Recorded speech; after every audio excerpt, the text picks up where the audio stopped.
परिस्त्री गमनम तथा, ये बहुत बड़ा पाप है।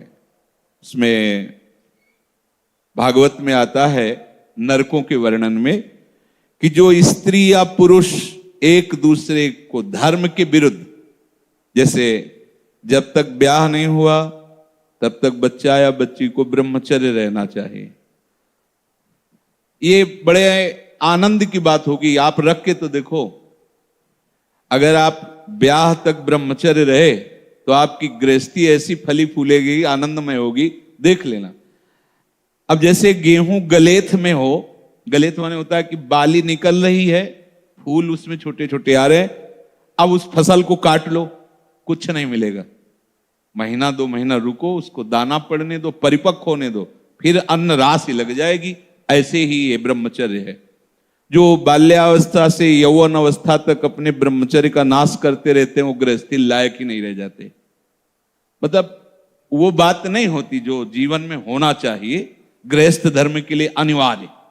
तो जो बच्चा और बच्ची ब्याह नहीं हुआ तब तक ब्रह्मचर्य का पालन करे, और जब ब्याह हो जाए तो पहले तो ये था कि नाऊ चले जाते थे, गांव के नाऊ ठाकुर, वो ब्याह तय कराते थे। ना बच्चा देखता था ना बच्ची देखती थी।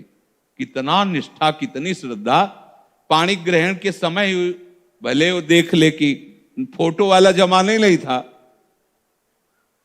कभी किसी को जाना हो तो अपने लोगों में, शहर जाकर के वो पर्दा वर्दा लगाए होते थे, बैठ जाओ, वो जैसे कहीं जरूरत पड़ी उस समय। ऐसे मोबाइल ही नहीं था पहले की बात। कितनी श्रद्धा, विश्वास। कैसा है, रंग गोरा काला, स्वभाव, कोई मतलब नहीं। माता पिता या कोई तय करे आयो। जब पाणी ग्रहण हुआ उसी समय स्वीकार कर लिया कि आजीवन निर्वाह करना है, चाहे जैसे स्वभाव वाला हो, चाहे बड़ी पवित्रता गृहस्थी में देखी गई, बड़ी पवित्रता, बड़ा जीवन। तो यहां तक मर्यादा। लोग इसका मजाक उड़ाते हैं। मजाक तो तुम्हारा उड़ रहा है, देखो ना, देखो ना, मजाक उड़ रहा है तुम्हारा। तुम्हारी क्या स्थिति है, क्या स्थिति है, अपने आप देखो तो आप खुद अपना मजाक करने लगोगे कि हमने अपना जीवन मजाक बना दिया। धर्म में सामर्थ्य होती है, धर्म में बहुत बड़ी ताकत होती है। ये जो बच्चे खिलवाड़ करते हैं या जो लोग खिलवाड़ करते हैं जानते नहीं। उसमें लिखा है कि जो स्त्री शरीर पर पुरुष से ऐसा कुछ संबंध करती है तो लोहे की तपती हुई पुरुष शरीर या स्त्री शरीर जो परस्पर ऐसा, उसमें कल्पों तक मरना है नहीं। कितना दाह होगा।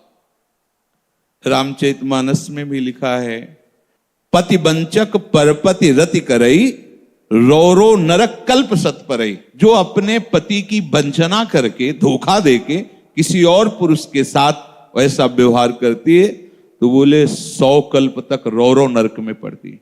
ये शास्त्र झूठे नहीं है। 100 कल्प तक रो।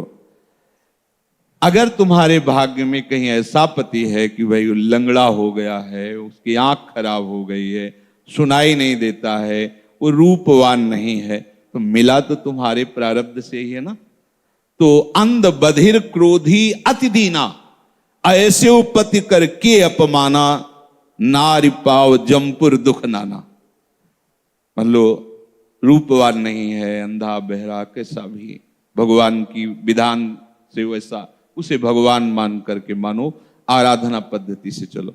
अगर पुरुष अपनी पति का जो भाव स्वीकार किया है उसका त्याग करके धोखा देकर दूसरी किसी स्त्री से, ऐसा घोर नरक का अधिकारी होता है वो। अगर ऐसा तो व्यभिचारी की बहुत बड़ी दुर्गति होती है।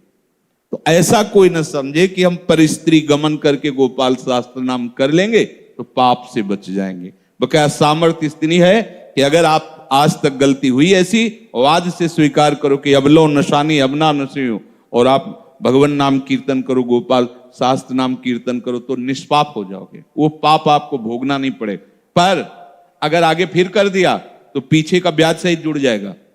ये उन्हीं के लिए है, अबलो नशानी, चाहे जितना बड़ा पाप